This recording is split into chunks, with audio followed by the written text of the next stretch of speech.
পৰিচালনা সমিতিৰ সপ্তম ত্ৰিবাৰ্ষিক অধিৱেশনৰ উপলক্ষে সদৌ অসম ভিত্তিত দিহানাম প্ৰতিযোগিতা আমি অনুষ্ঠিত কৰিবলৈ লৈছোঁ। ইতিমধ্যেই 6টি দল আমাৰ মাজত আহি উপস্থিত হৈছেহি আৰু এই প্ৰতিযোগিতাখনিৰ শুভ উদ্বোধকৰ বাবে আমি আমন্ত্ৰণ কৰি আনিছোঁ ৰৌমৰীয়াৰে গৌৰৱ এয়া শ্ৰীমতী পল্লৱী দাস বাইদেউ। আৰু তেখেতক আমি আপোনালোকক আগত চিনাকি কৰি দিব বিচাৰিছোঁ। অৱশ্যে তেখেতক আমাৰ ৰৌমৰীয়া প্ৰায় সংখ্যকে চিনিয়ে পায়। তেখেতক আমি আজি শুভ উদ্বোধক হিচাপে যিহেতু মাতি আনিছোঁ, তেখেতক আমি এখনি ফুলাম তেখেতক এখনি সন্মান দিব বিচাৰিছোঁ এখন চেলেঞ্জ চালৰে। আৰু এই সন্মান দিবলৈ মই অনুৰোধ জনাইছোঁ আমাৰ সমিতিৰ সম্পাদক অতুল কোচ ডাঙৰীয়া। এয়া পল্লৱী দাস বাইদেউ, সকলোকে অলপ হাত চাপৰি দিবলৈ অনুৰোধ জনাইছোঁ। তেখেতে খুব সুন্দৰকৈ কোনো এটা থানৰ বিষয়বস্তুলৈ দুটি গীত ইতিমধ্যেই বাণীবদ্ধ কৰিছে, আজি ৰাইজে শুনিছে। আৰু এখেতসকল হ'ল আমাৰ গৌৰৱ, গতিকে এখেতসকলক আমি সন্মান দিবই লাগিব। আৰু এখেতসকলৰ যি আজি সন্মান, এই সন্মান যাতে ভৱিষ্যতে আমাৰ এই উঠি অহা প্ৰজন্মই তেনে সন্মান যদি বুটলি আনিব পাৰে, আমাৰ এইটো সাৰ্থক হ'ব আজি সভাৰ। গতিকে আমি ইয়াৰ পিছতেই আমাৰ মাজত উপস্থিত আছে লোকসংগীত শিল্পী ডিব্ৰুগড়ৰ, তেখেতে অনাতাঁৰ ডিব্ৰুগড় দূৰদৰ্শনৰ এজন কৰ্মচাৰী মাধৱ কৃষ্ণ দাসদেৱ। তেখেতক অসমৰ প্ৰায় ঠাইতে তেখেতক চিনি পায় আৰু খুব সুললিত কণ্ঠ। আমি তেখেতক আজি চিনাকি কৰি দিব বিচাৰিছোঁ। লগতে এখন চেলেঞ্জাৰে তেখেতক সম্ভাষণ জনাব বিচাৰিছোঁ। ইয়াৰ সম্ভাষণ জনাইছে সম্পাদক দণ্ডী কুমাৰ দত্তদেৱ, নৱনিৰ্বাচিত সম্পাদক।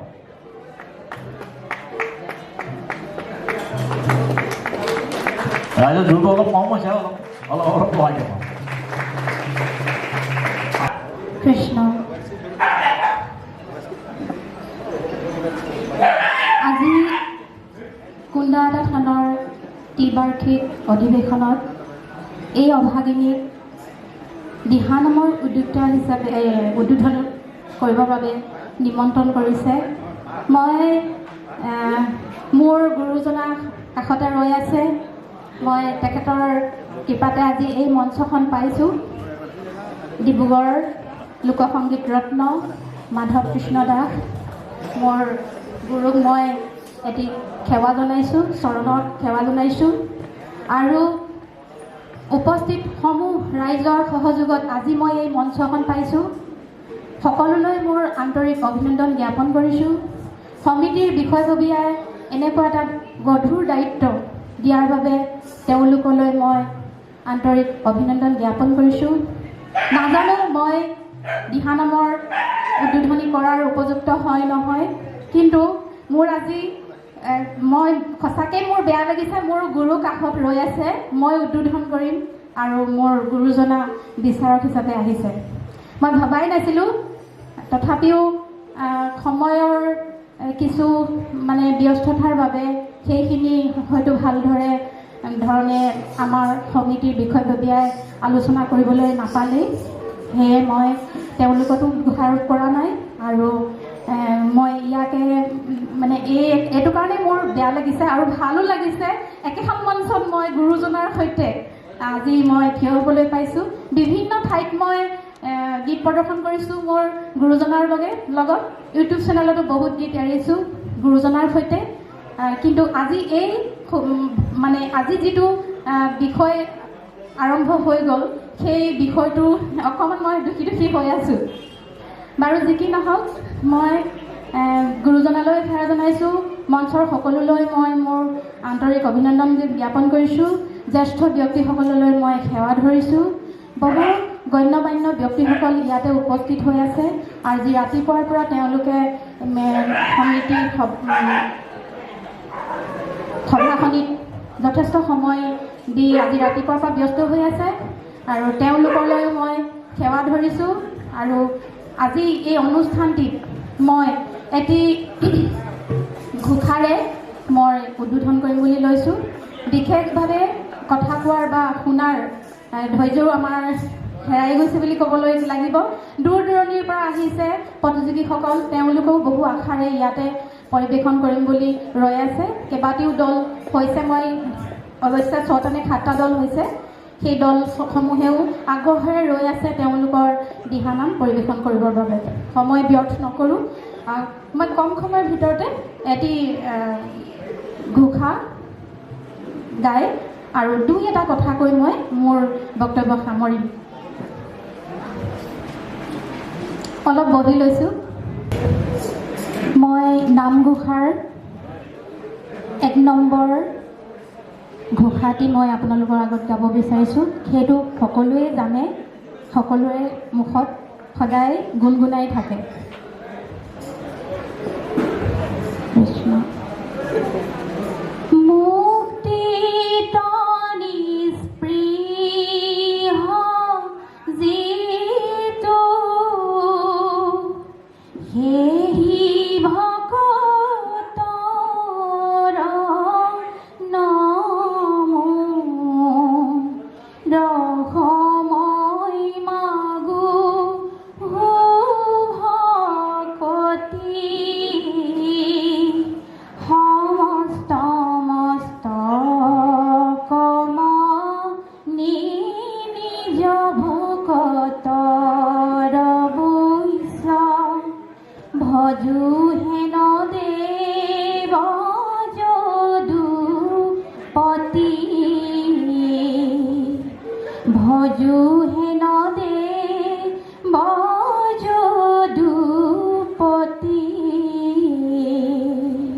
কৃষ্ণ।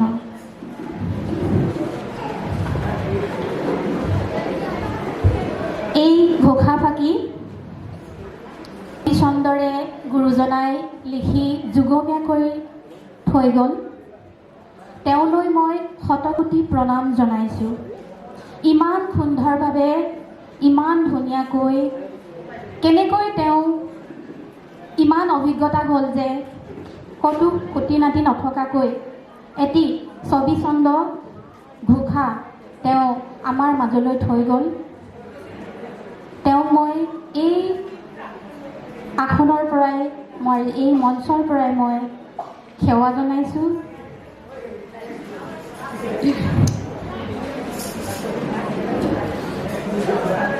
দিহানাম বুলি ক'বলৈ গ'লে আজিকালি কোনো ধৰ্মত কোনো দিহানাম বা ধৰ্মীয় গীতত কোনো কম্পিটিশ্যন হোৱাটো তেনেকুৱা বাধ্যবাধকতা নাই।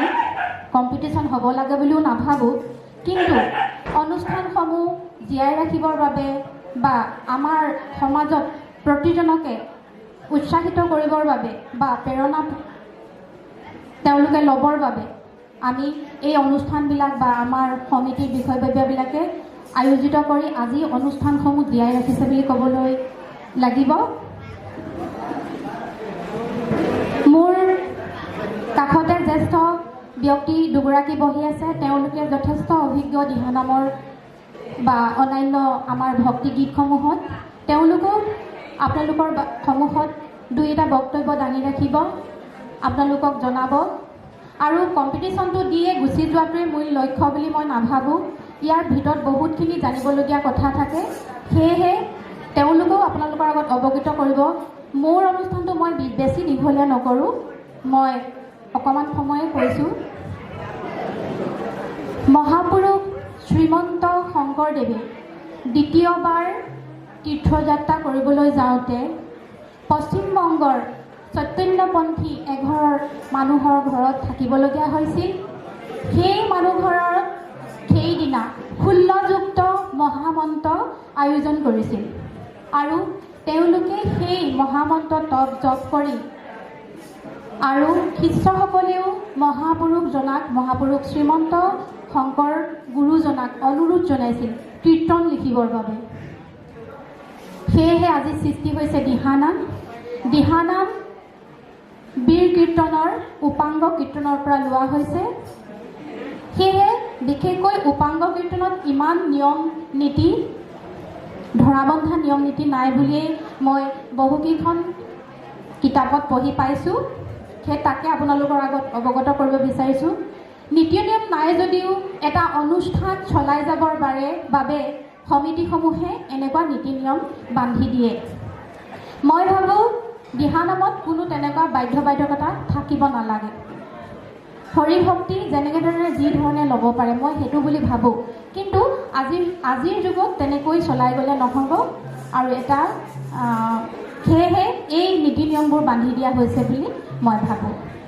বিভিন্নজনে সুধিছে, মোকো সুধিছে যে কিবা দিহানামৰ কিবা কাৰ্যসূচী নিয়মাৱলী আছে নেকি। তেতিয়া মই কৈছোঁ যে এইটো এটা মুকলিকৈ পতা এটা অনুষ্ঠান পাতিছে আমাৰ কুণ্ডাটা থানখনিত, কোনো নিয়মাৱলী তেনেকৈ ধৰা নাই। যিয়ে যেনেকৈ পাৰে পৰিৱেশন কৰিব পাৰিব, ঠিক তেনেকুৱা ধৰণৰ।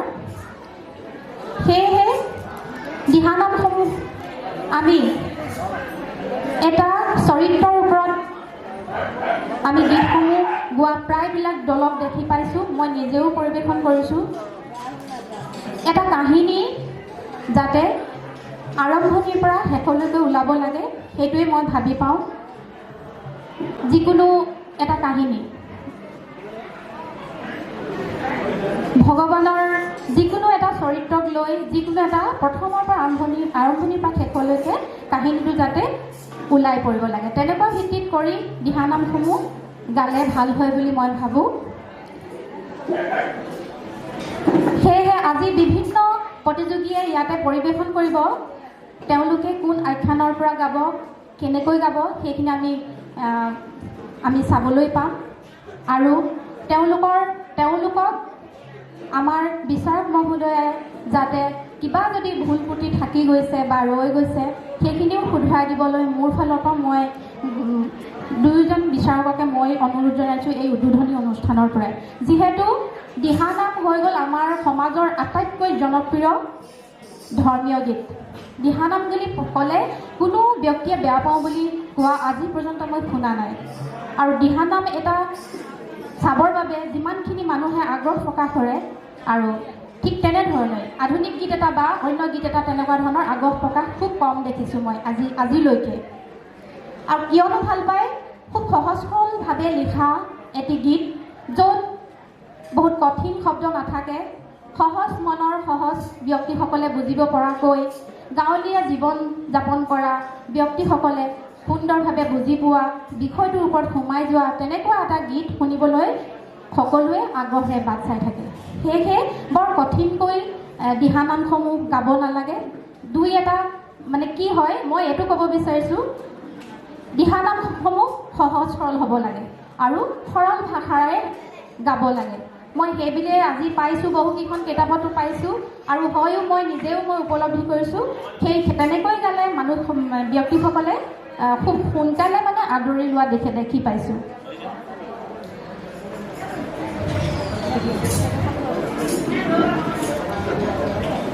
আৰু এই মহাপুৰুষ আমাৰ শ্ৰীমন্ত শংকৰদেৱ গুৰুজনাই সেই চৈতন্যপন্থী মানুহজনৰ ঘৰত 16 যুক্ত নামৰ এটি মহামন্ত্ৰ শুনিবলৈ পাইছিল। সেই 16 যুক্ত মহামন্ত্ৰৰ পৰাই আজি এই সমাজত আজি পৰ্যন্ত মহাপুৰুষ শ্ৰীমন্ত শংকৰদেৱ আৰু মহাপুৰুষ মাধৱদেৱ এই দুজনাৰ ব্যক্তিয়ে মূলতেই আমাৰ দিহানামৰ মূল ব্যক্তি বুলি ক'ব লাগিব, মূল মহাপুৰুষ বুলি ক'ব লাগিব। আৰু সেই 16 যুক্ত মহামন্ত্ৰ থাকি এনেধৰণে আছিল: হৰে কৃষ্ণ কৃষ্ণ কৃষ্ণ হৰে হৰে ৰাম ৰাম হৰে হৰে। এই 16 যুক্ত মহামন্ত্ৰৰ পৰাই আজি আমি এই মঞ্চখনিত আজি ময়ো ধৰক দিহানামৰ উদ্বোধক হিচাপে আহি বহিবলৈ আসন এখন পাইছোঁ। আপোনালোকেও আজি প্ৰতিযোগীসমূহক পৰিৱেশন কৰা উপভোগ চাবলৈ পাব আৰু প্ৰতিযোগীসকলেও আজি এই অনুষ্ঠানটি আহিবলৈ এটা পথ মুকলি হৈ আছে বুলি মই ক'বলৈ আপোনালোকৰ আগত আজি এটা গুৰুত্বপূৰ্ণ বিষয় আপোনালোকৰ আগত দাঙি ধৰিবলৈ সুবিধা পাইছোঁ বুলিয়ে ক'ব লাগিব। দিহানামৰ বিশেষকৈ বহুতখিনি কথা জানিবলগীয়া আছে। তাৰ ভিতৰত মই এই সামান্য দুটিমান কথা আপোনালোকৰ আগত অৱগত কৰিলোঁ। বিশেষকৈ সময়ৰ প্ৰতি লক্ষ্য ৰাখি মই আৰু বক্তব্য ৰাখিবলৈ মই বিচৰা নাই। শ্ৰদ্ধাৰ বিচাৰক মহোদয় আছে দুগৰাকী কাষতে বহি আছে, তেওঁলোকেও আপোনালোকৰ আগত অৱগত কৰিব আৰু বিভিন্ন ধৰণৰ দিহা নামৰ মানে সু বাক্য আপোনালোকলৈ আগবঢ়াব। ইয়াকে কৈ মই মোৰ বক্তব্য সামৰণি মাৰিছোঁ।